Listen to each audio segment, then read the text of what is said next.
Is this an iconic car? Yeah. It is? Yeah, it's top 15 for sure. I What think, was special about it? I mean, is it not just a Trans Am, though? no, it talks. Like, it's a smart car. Like, it has a personality. Oh. It's like Ultron from Avengers or Jarvis. Like, it was like a James Bond car where it could do cool stuff, but then it talked back at him. Oh. He could say, Kit, do this, and it would go do that. So it had a mind of its own. Okay. So, yeah. See, that would have been helpful to have known.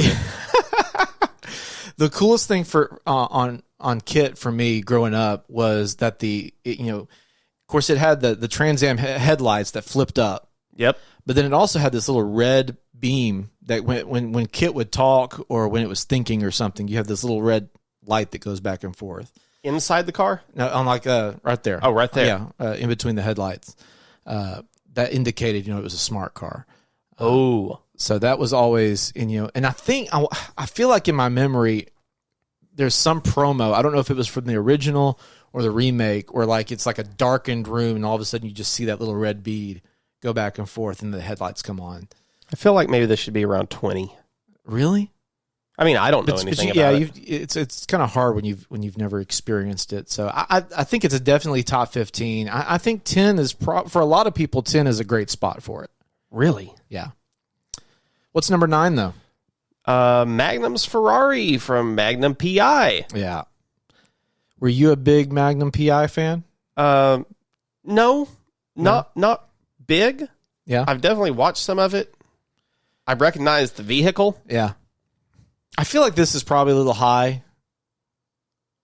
I mean, the show ran a long time. Is it the only car that he drove during the entire series? Yeah, I believe so. I mean, I guess if a show runs for 8-9 years and you've got the same car in it and it's that well known of a show, yeah, I could see it being a top 10 car. It probably wouldn't make my top 10. No. But I ain't going to be mad at anybody. No. If you put it up here. Of course, Magnum was played by Tom Selleck, famous mustache. Yes. Probably one of the most famous mustached men. That could be a whole episode. Oh, it could. No Shave November episode coming up? Yeah. I would say he's a top 5 famous mustaches. Maybe him and Burt Reynolds. Another good one. Yeah. Number 8. To me, this is a really iconic car. Yeah. The General Lee from the Dukes of Hazzard. Just some good old boys. I always thought it would be so fun to go riding in this car. Oh, man. They made it look fun. They did. I think they can go anywhere. And this car is the reason I always wanted to own a Dodge Charger. Oh, yeah? And I finally got one. You did? And then someone in my family wrecked it. And I just recently wrecked I wrecked my parents' Dodge Charger. Well, it wasn't my fault. Somebody hit me and totaled it out. Not destined for the Brooks to have Chargers. Do not have Dodge Chargers. You do not need these. Well, this Dodge Charger was a 1969 Charger. It was orange, right? Yeah. This picture makes it look like it could be orange. For some reason, I was thinking it's red, but the picture is orange. Had the Confederate flag on top. The number 101. Watching them, just jump in the car. Every episode, there was a jump in that car, wasn't there? Yeah. They love just flinging that thing around. And they had the doors didn't open on it either. That's right. They were well shut. So they would climb through the window to get in it. I always thought that was really cool. Which is probably a tribute back to NASCAR, old school NASCAR days, right? Yeah. That's what I thought of. So for me, this was always an iconic car. It's at number 8. Yeah. I'd probably move it up a little bit in my list, but I think it's top 10 for sure. Yeah. As just an iconic. Wasn't there some, I don't know if it was controversy or not, but it went on sale. Somebody, some country star, somebody bought it, didn't they? And they took off the Confederate flag on top, and that caused a stir. I remember in the last few years something about the flag being removed from the top of it or something. I don't remember all the details, but that does sound right. I mean, I get it, but at the same time, signs of times and cultures past, it's iconic. It's not like you're driving around everywhere.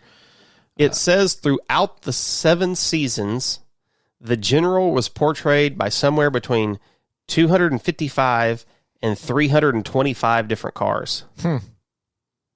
Interesting. So there's a lot of those that were in the series out there. They probably are not drivable. Probably not. They probably got destroyed. Probably not. Whose turn is it? Let's see. I think it's mine. Okay. Give us number. This is a top 5 vehicle. Yeah, this one's up there. But this list is number 7. This list is number 7. The Millennium Falcon. Yeah. Star Wars, 1977. This is one of the coolest looking things. Oh yeah, you got it on your. Look at that. How fortuitous. I've got it on the shirt today. This is just okay. So it made the Kessel Run in less than 12 parsecs. We all know this.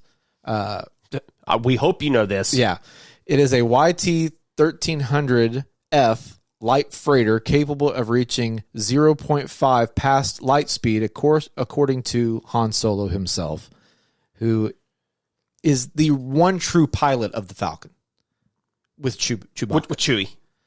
I do like that they brought it back for the new trilogy. Yes, I did too, but it still doesn't feel right. Let's just be honest. Let's talk about Star Wars for just a second. Okay. We have to give the new trilogy its credit, but we also have to. I think they tried too hard with the fan service. This is one instance where they were trying to give people what they thought people wanted. Would you agree with that statement? That Disney, when they took it over, they were trying to give the fans what they thought the fans wanted instead of probably what the fans really wanted. Yeah, I think that's a good way to say it. And I didn't want what they gave us. I really wanted to like what they were doing. And it just didn't work for me. And the last installment of the franchise, they tried to redeem it. Yeah. And all they did was basically go back and retell Return of the Jedi. That's true. I don't know. There were just too many inconsistencies, things that just happened. I don't know. I still enjoyed them. I've gone back and watched them again, hoping, I've watched some of them a couple times, hoping that, okay, maybe, but no. I still enjoy them as movies, but if you're a diehard, I'm not saying I'm not a diehard, but I'm just saying like if you're trying to make everything line up, it's just I don't think it's just going to happen. They should have. This is my opinion. They should have. They have now done away with the Skywalker side of things. Yeah, they should have done that before this trilogy. Probably so. And it felt like they were going in that direction. The Force Awakens was the best of the three, and they didn't do a whole lot into the Skywalker side of things. Nope. And they should have just kept going that direction instead of again trying to give fans what they think the fans wanted, which is that connection to. I think Disney has done better with some of their spin-offs and their shows on Disney Plus. I have enjoyed those more than the last trilogy. And hopefully they're learning from that. I think so. Mandalorian and, because I think they're realizing, because you have Andor that's out right now, which I have not seen yet. It's incredible. But I've heard that's great, and Mandalorian are great, which are separate from the normal stuff. But then you look at Book of Boba Fett and Obi-Wan that have gotten a little bit of criticism. They have. And those are tied to the Skywalker trilogy or the Skywalker series. People don't like it when you start messing with the timeline or changing what's in the canon of the story. Yeah. Is what, upsets a lot of people. Or now that they're doing this, and it's just like there's complete disregard for what we did on all these other movies. So if you're trying to make it all fit together, that's where you end up kind of frustrated with it. But as far as a vehicle, oh man, this is iconic. This is incredible. This is amazing. It belongs on shirts. It deserves all the accolades. And you're right in what you said. in our beginning of this conversation, and that is there is the one true pilot is Han Solo, Yeah. and his sidekick Chewie. Yeah. It's great. Number 6 on this list, I think it's a little high. Is the 1977, the 1977 Pontiac Trans Am from Trans Am. I can't talk. The Pontiac Trans Am from Smokey and the Bandit. So we have another Trans Am here in the top 10. Yeah. I think this one, to me, which I've seen it, but I feel like it's more iconic than the Knight Rider one. I'm familiar with this one. Yeah. Which we just mentioned Burt Reynolds. Burt Reynolds, there he is. Here he goes. Yeah, this was great. I don't have a lot to say. I can't tell you the last time I watched this. I was probably a kid last time I saw this. So I don't know if I have a lot to contribute to the conversation here. The one thing that it did, and this article mentions that, is that it boosted the popularity of the Trans Am.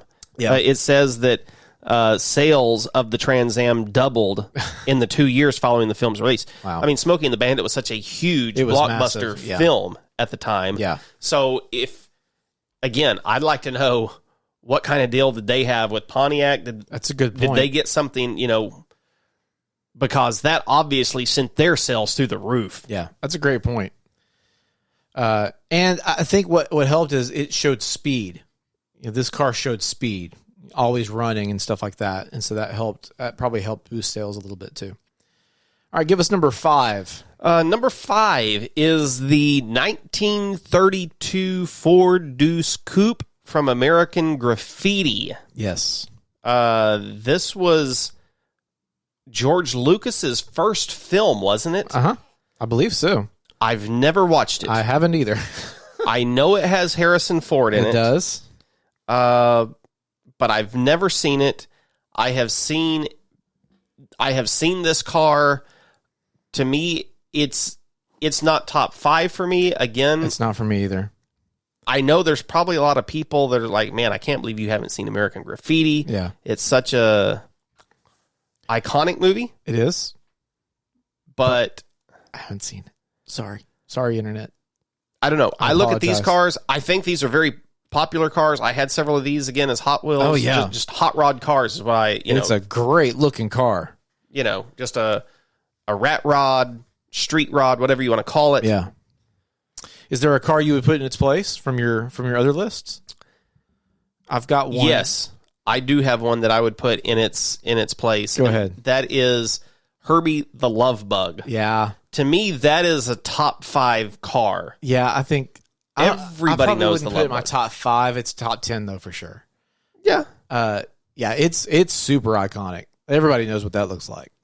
You got the Volkswagen Bug with the pinstripe. Yep. And then the circle number 53. Yeah, on the side. And it talked.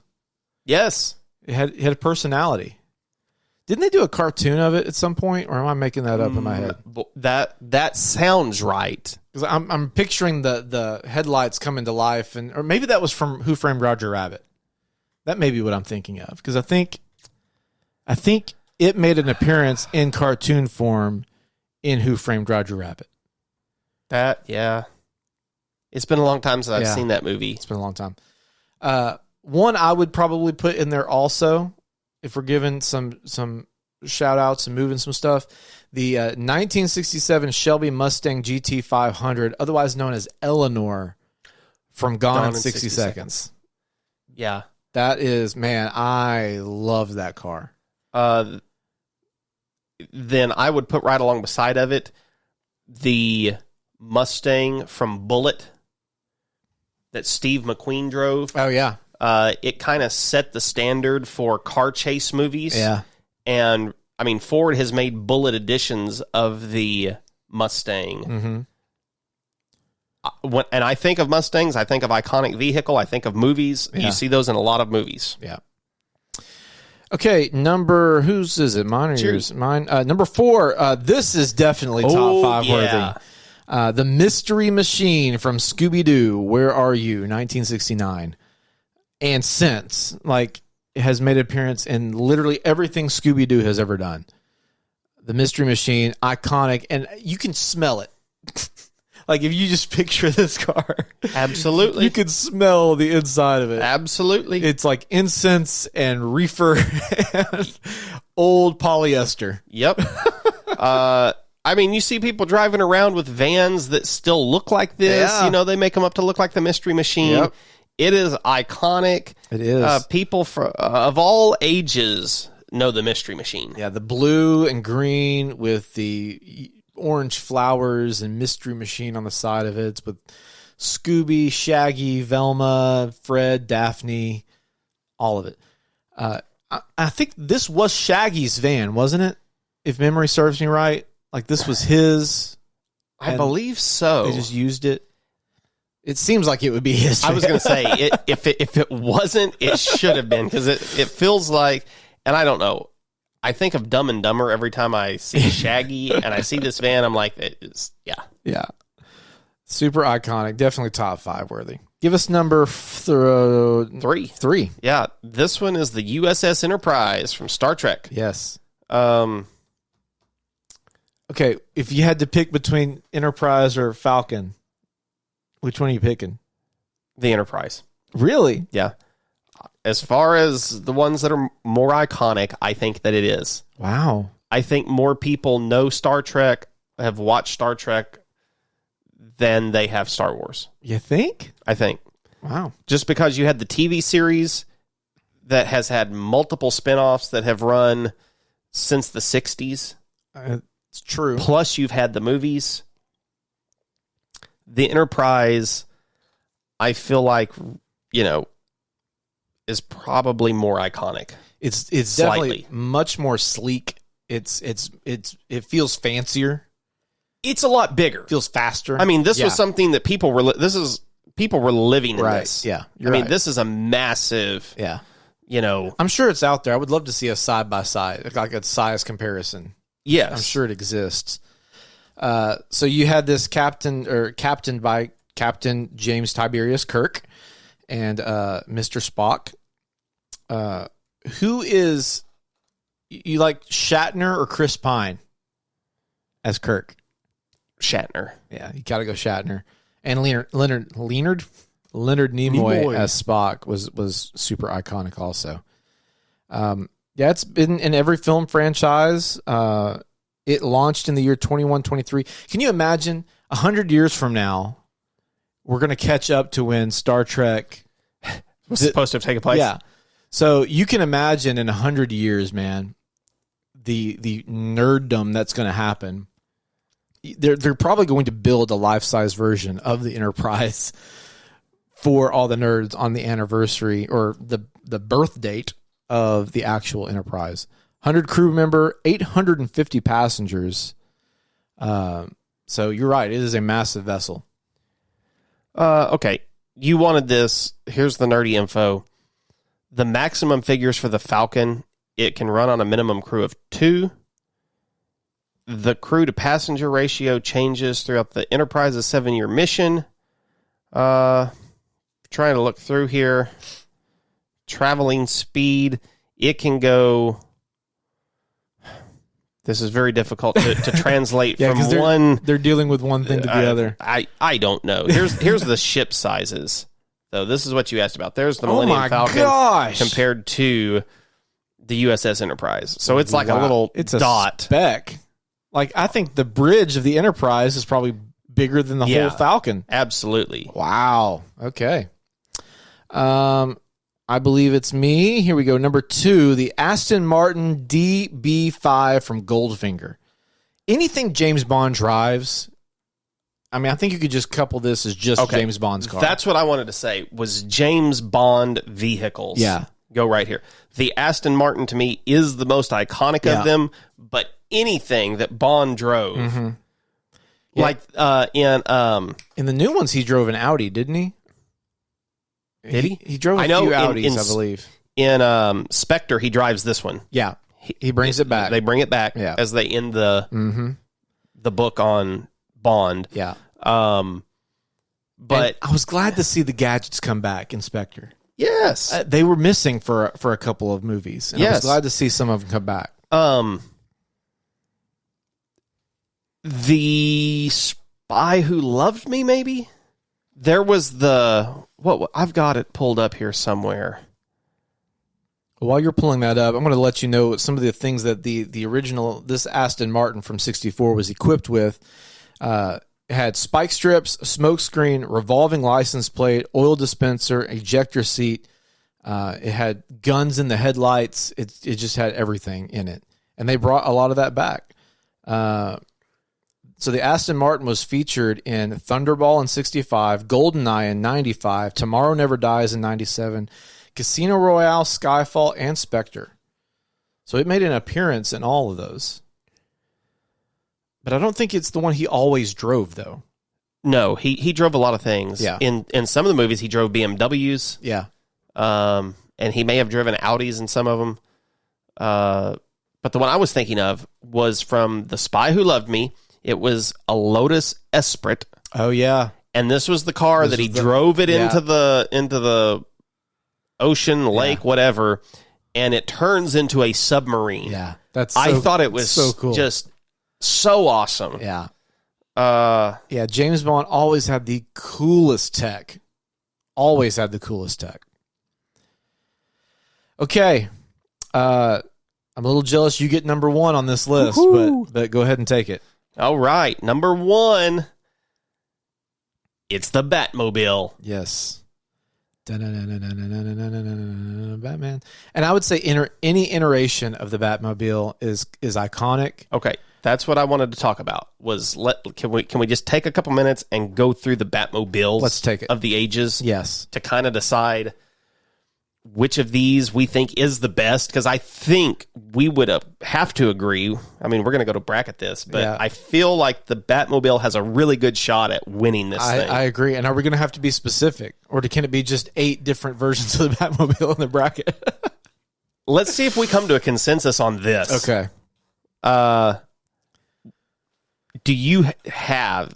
I'm looking at a article from Collider that ranks the Batmobiles. Okay.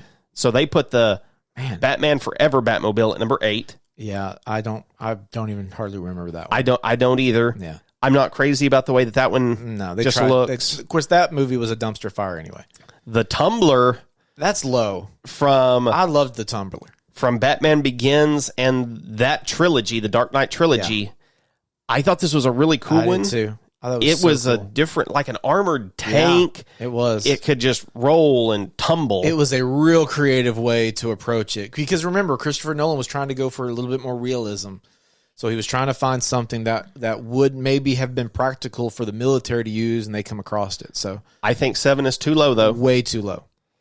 Then you have Batman and Robin Batmobile. Yeah, again, this is cheesy. They were trying way too hard to do something that was unnecessary. From the 90s. Batman versus Superman Batmobile. It was good. I think 5's probably a good spot for it. Maybe a little bit low. I would move this to 6. Really? I would move Batman and Robin to 7, and I would move the Tumbler to 5. I haven't seen the rest of this list yet, but I might put the Tumbler a little further up. I'm just saying at this point. At this point, yeah. I think this one goes up. Tumbler comes to 5. Yeah, at this point, absolutely. Okay. Number 4 is the animated Batmobile. You remember that when it was that super long? It looked like a limo. It did. So far for me, Tumbler, everything still shifts up. I would put the Batflex just ahead of this one. Yeah, I agree. Inspired by the Tim Burton Batmobile, it says. Yeah. Number 3 is the Batmobile from the Batman that just came out. It was pretty nice. I think the Tumbler beats it up, but I think I like that one better than Batfleck.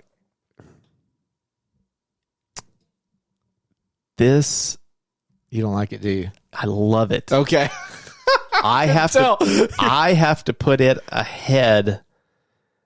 I'm almost to the point where I'm going to say that 3 is too low for this. Really? Because this was just a bad car. I mean, this was nothing special. You're right. They just kind of took a muscle car. Does it say what it was? It just says base car, muscle car. Okay. I was going to say like a Camaro or something like that. Yeah. You know.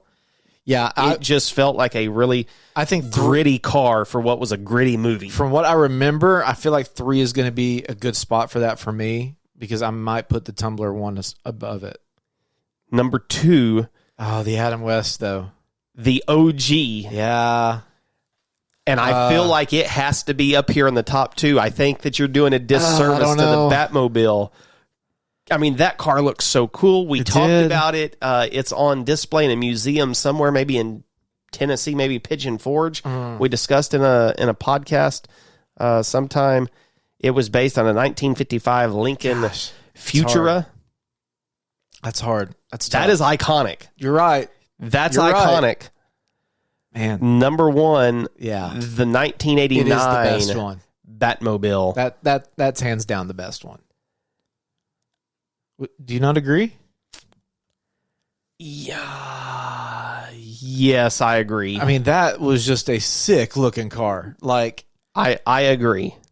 That is, it's the nose of it, the hood is a little long, but man, I vividly remember that '89 movie. And they kept it for two movies. Yes, it was just sweet. So I say that they got number 1, 2, and 3 correct. I would move the Tumbler to 4. Batflex to 5. You're going to think it's sacrilegious, but I'm probably swapping the Tumbler with the OG. No, don't you dare. I think I don't am. You dare do that. I think I'm making the OG Why? 4, and I'm doing the Why? Tumbler. How can you do that? It's just a personal preference thing. I loved the Tumbler. When it came out, man, I remember falling in love with that as a Batmobile. I want to hear from the people that are Bat fans. Yeah. To tell us, I want you to tell us what your favorite Batmobile is. Hey, you're not going to find very many bigger than me, and I'm just it's just a personal opinion. I know it's probably not the right opinion, but I respect that. Newer is always better, just right? No. I feel like this is too iconic, and that's taking a major dump on the OG car. Oh, I don't know. No, it's to put not. it at 4. To put it at 4, it's not putting a dump on it. No. That was a major dump. Okay, let's list off some of these others on our honorable mentions, and we'll move on. I don't know that we really have much worsts. No, I mean I can't think of any. We may just skip the worst today. All right, give us some of your other ones. Bumblebee from Transformers. Yeah, I was disappointed that didn't make their list. I was too. Or Optimus Prime. Yes. Either one of them are iconic. I mean, you got to include those. I mean, you can go buy a Bumblebee-inspired car. Oh, yeah. Anytime somebody saw a yellow Camaro in the 2000s, you just called it Bumblebee. Exactly. Chitty Chitty Bang Bang. Yeah. I think that's a pretty iconic car. Right. And for me, and I feel like there's a lot of people out there that would have to understand this one, but I think Andy Griffith's patrol car from the Andy Griffith Would not Show. have thought about that. Where were we? We were in Colorado just a couple months ago. We're driving down the interstate, and I passed one of those patrol cars. It was a guy. His license plate said something about Andy Griffith. Really? I don't know what he did for a living. When we were in North Carolina a couple years ago, we went to Mount Airy where they based Mayberry on. We did a tour around the town, riding in one of the patrol cars. I think they're pretty iconic cars. Yeah. People my age probably aren't as familiar with the Andy Griffith Show, but I think for a lot of people, that's a very recognizable car. Oh, yeah. For me, I mentioned Eleanor already. You mentioned Bumblebee. I had that on my list too. I have never seen these, but even I know how iconic the Hogwarts Express is from Harry Potter. So I think you have to mention that. Our Potterheads would just freak out at us if we didn't put that in there. And then for me, the F-14 Tomcat from Top Gun. Oh, that's an iconic one. Woo. And like the Falcon and the Aston Martin, like they unveiled at the end of the new Top Gun as this relic that, you know, all of us fanboys just went crazy for when it came out. So yeah, those are the two other ones that I had to mention. We didn't mention any motorcycles on this list. No, we sure didn't. There's got to be an iconic motorcycle. I'm thinking of, I don't know if it really had a name, but from a Ghost Rider, he rode a motorcycle. Yeah. Didn't Fonzie? Fonzie rode a motorcycle. He did. Yeah. We didn't mention a lot of, well, I guess we mentioned the Titanic as a boat. Okay. I want to, don't look over here at my screen. Okay. I'm not going to look. But it feels like we should play just a quick little round of what is the most common car to be seen in movies and TV. Okay. Somebody has put together all the statistics from the Internet Movie Car Database that keeps track of all this. Okay. If you had to guess, what is the most popular vehicle in movies and TV shows? The most popular vehicle, just like any vehicle? Yep. What is the one that is most commonly seen and used? I'm going to guess a Toyota Camry. No. It is a Ford Crown Victoria. Oh, because of police cars. Probably and stuff? police cars. It has appeared in over 6,800, almost 6,900. Wow. Number 2. Do you know what number 2 would be? Man, number 2. Well, based on that, man, now I'm not sure. I want to say an F-150. Number 2 would be a Ford Mustang. Oh, man.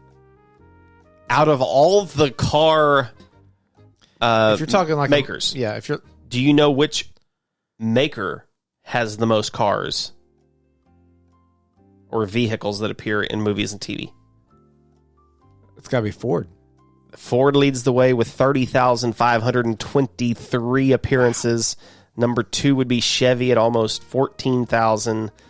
And you've got Mercedes, Toyota, Volkswagen, Lincoln, BMW, Jeep, and Honda, and then everybody else just kind of falls I've started in below seeing there. more Jeeps in film and TV recently. The Ford F-Series trucks have appeared in 2,700 of this. They scanned 70,000 pieces of movies, animated features, made-for-TV series, documentaries. How do you gauge a animated and put a brand on it? I don't know. Interesting. Yep. So Chevy, they have their most popular vehicle in movies would be the Impala. Again, probably for cop cars. Toyota is the Land Cruiser. Really? The Land Cruiser is the most popular Toyota vehicle to appear on screen, That's surprising. but not as popular as a Volkswagen Golf. Volkswagen Golf has over 2,500 appearances. Okay, speaking of that, I don't know if this was the car, but the Blueberry from Psych. It was a hang on. It was a Chevy. Was it? Either a Chevy Aveo or a Chevy Sonic, I believe. Okay. It was For some reason I was thinking it was a Volkswagen. It's got to be one of those. It was a Chevy, though. I'm positive. I loved the Blueberry, man. That was a great TV car. Ford Ecoline vans come in at number 4. Chevy Impala at 5. The van makes sense. Yep. You see a lot of those. Camaro's in at 18. Honda Civic at 25. I was thinking that we'd see Corvettes on here. Yeah. But I didn't see Corvette listed. Well, that's been trivia time with Aaron. Yeah. Okay, we ready to well, hold on. Before we bracket it out, we need to hear what some other people have had to say. We love hearing you talk about us. It's time for the best things about the best things. Want to hear your feedback on the show? Email us at feedback@bestthingspod.com, tweet at us at bestthingspod, or leave us a review. Okay, we're going to read some stuff that you have had to talk about. And I will say this. We posted a TikTok about how, our love for October has been obvious recently. We've been talking about it at the beginning of most episodes because the weather's so good. And I think it was last episode, we got to talk about how October was so good for sports. and that it was undeniably the best month for sports. And my goodness, TikTok both agreed and disagreed, because many, many of you have had things to say about it, to the tune of 50,000 views on it. Woo! Thank you. And nearly 150 comments, just littering the thing on here. I'm going to read. There's too many to kind of go through at this point, but I'm just going to read through some. First off, there was several that mentioned that were upset that we did not mention soccer. First off, you're right. Like, I don't personally know that soccer is going on because I don't watch it, but I recognize it is the most popular sport worldwide. It's growing in the U.S. Yeah. I will watch the World Cup next month when it comes on. I always enjoy watching that. But yeah, it's going on. MLS, I think they said, a lot of people said playoffs are going on. So. Yeah, MLS playoffs are going on. I'm going to try to find... There were some people chastising us for mentioning college basketball. I was about to say, Biggs, Wog, Denny said college basketball starts in November. You actually replied to this one. I did. So tell the people why. So I replied to it because here in Arkansas, we love our college basketball. And our first look at this year's basketball team with our red-white game happened yesterday, or maybe it was Saturday. And the 29th of this month, we play the University of Texas. Horns down. In their new basketball arena in an exhibition game. So, yes, it doesn't actually count for the season, but it's going to be a legitimate basketball game. We're looking forward to playing that. Anytime you've got two teams like that, it's going to be awesome. So for me, college basketball has begun. I am in the college basketball mode. But yes, the major kickoff to college basketball doesn't take place until we really kind of get into the first week of November. I want to mention a couple on here that cracked me up. Jay Grusling said Disc Golf Tour Championship and the USDGC. Dude, I love We forgot that one. It did slip my mind. Oh my gosh, how could we forget that? I do love me some disc golf though. Built by Brett said college cricket, dude. Come on. We forgot that one too. So sorry. I mean, I don't ever miss a college cricket game on ESPN ever. Then this last one, I don't know if you're joking or not. I literally can't tell, but Drew D7117 says, "What is the NBA?" What? What is the NBA? Is he playing Jeopardy? Or, like, was he answering the question? I guess so. Or, I don't know what's going on there. Last one I want to mention, I don't know if you have any, is I Love Sports 2022 said also high school football playoffs. Yeah. Yeah, you got to mention high school football. High school football is great. Like, you want to see the truest form of football, go watch a high school football game. They're fantastic. Kudos. Do you have any? No, none this week. Okay. All right. Well, let us then bracket this bad boy out. If you want to be the best, you have to beat the rest. It's time for the best thing bracket. Alrighty, it's that part of the show where we go through our list of things and we have to narrow it down to 4 each, going head to head to figure out which one indeed is the best thing. I can't remember. It's me. You took Chris Pratt from me last week. That's right. My okay. first episode. So guess what's happening today? You already know what it is. Oh no. Yep. Just write it down. Okay. Yep. Batmobile. Yeah. All right. Batmobile number 1 taken off the board. I'm going DeLorean. Whoa. What did you think was coming? Thank you. I bet well, I'm not going to guess because if I'm wrong, then No, go ahead and guess. No, I don't want to guess. Just guess. No, I'm not going to guess. Just do it. No, I will tell you if I'm right or not. How about that? Okay. James Bond. Oh wow. No, I would have been wrong. I'm going the Falcon. Millennium Falcon. What's your third? Oh.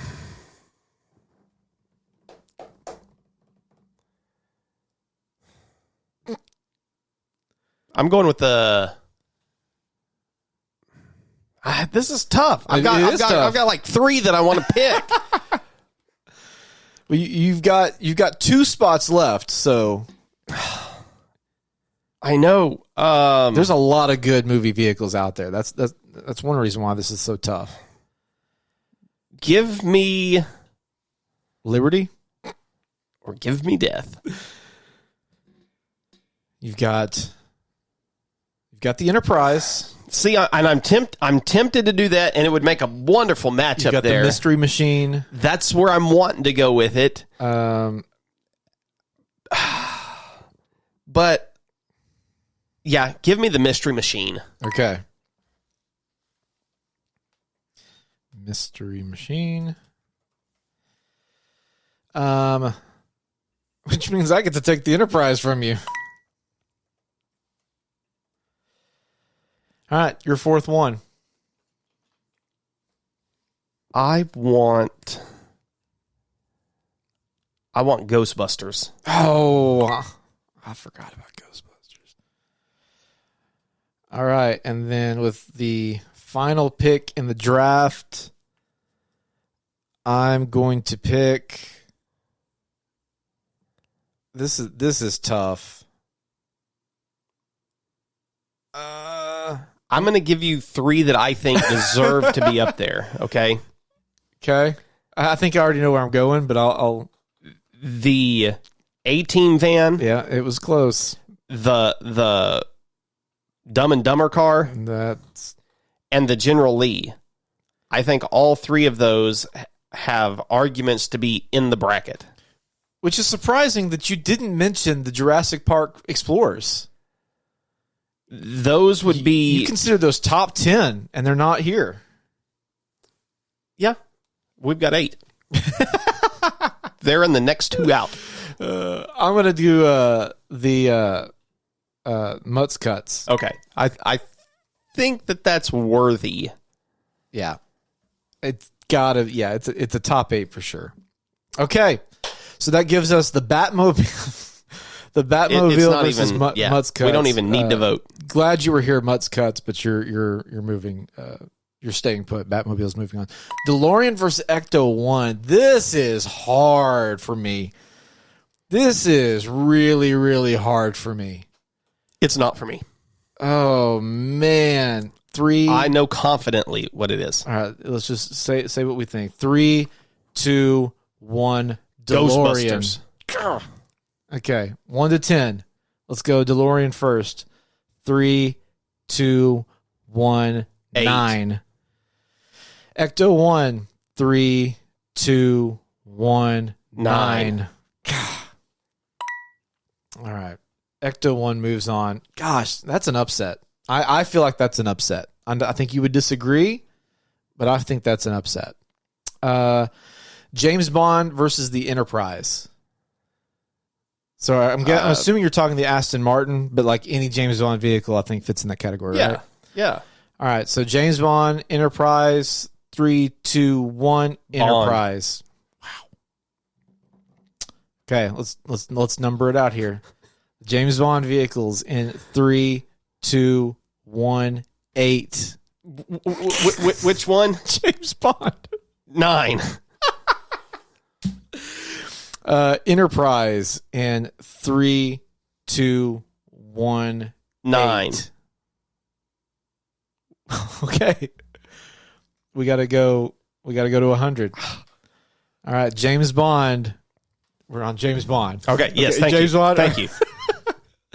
1 to 100. Here we go. 3, 2, 1, 87. 82.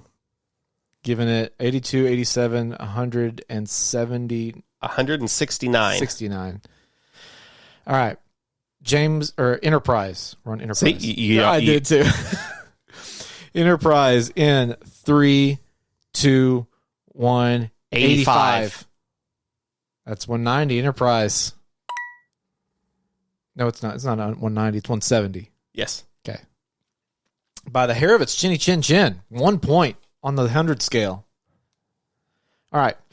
Falcon versus Mystery Machine. In 3, 2. Hang on. Which one? The Falcon. Millennium Falcon versus the Mystery Machine. 3, 2, 1. Falcon. All right. So we've got Ecto 1 versus the Millennium Falcon. Here we go. 3, 2, 1. Falcon. Yeah.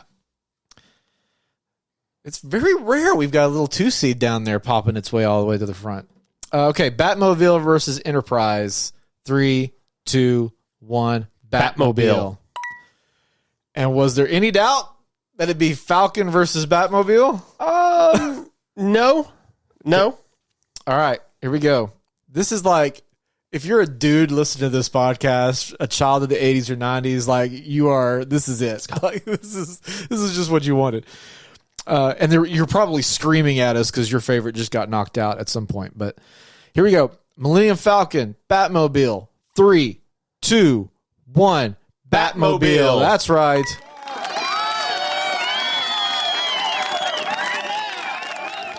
Batmobile takes it. And we both agreed, right, on the best Batmobile was the 1989. Yeah, so congratulations there as well. All right. Now we've got to put it up against the cookies. It may be the best thing today, but is it the best thing of all time? It's time for the best thing battle.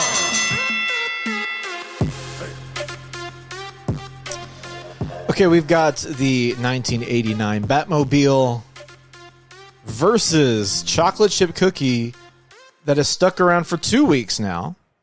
And so we've got a decision we have to make. Chocolate chip cookie or the Batmobile. Do we need to set any kind of criteria, or we just want to pick which one we think's the best thing? We just picked the best thing. My gut tells me we need some criteria, but I don't know what that criteria would be. What is the criteria? I don't know. What would you set forth? I don't know. That's why we can't do it. How do you compare a cookie to the Batmobile? You can't. But my soul is conflicted right now. This is hard for me. We're supposed to be conflicted. People, they have asked us to take on this job. It has been entrusted to us. This is what we get paid to do, is decide these things. Number one, I don't know that people have asked. Number two, we don't get paid. Dang it. Yeah. So, all right, here we go. What are we doing then?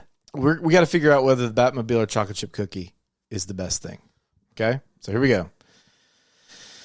I don't know. 3. You look conflicted. I'm very conflicted on this one. 3, 2, 1. Chocolate chip cookie. Okay.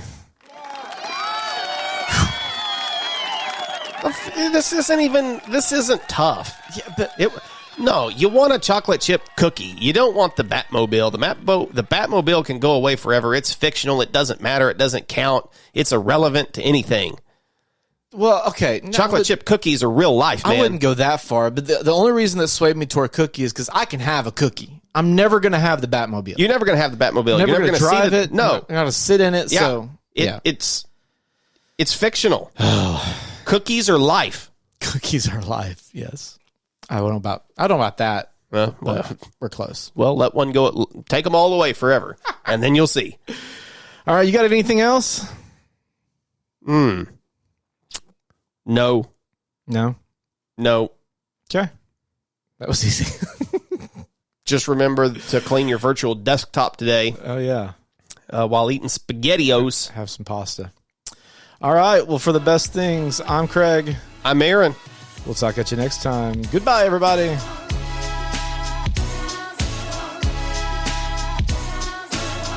Thanks for listening to the Best Things podcast. If you like today's episode, subscribe, comment, and review wherever you're listening now. Don't forget, connect with us on the socials at Best Things Pod, and you can hear your take on an upcoming episode.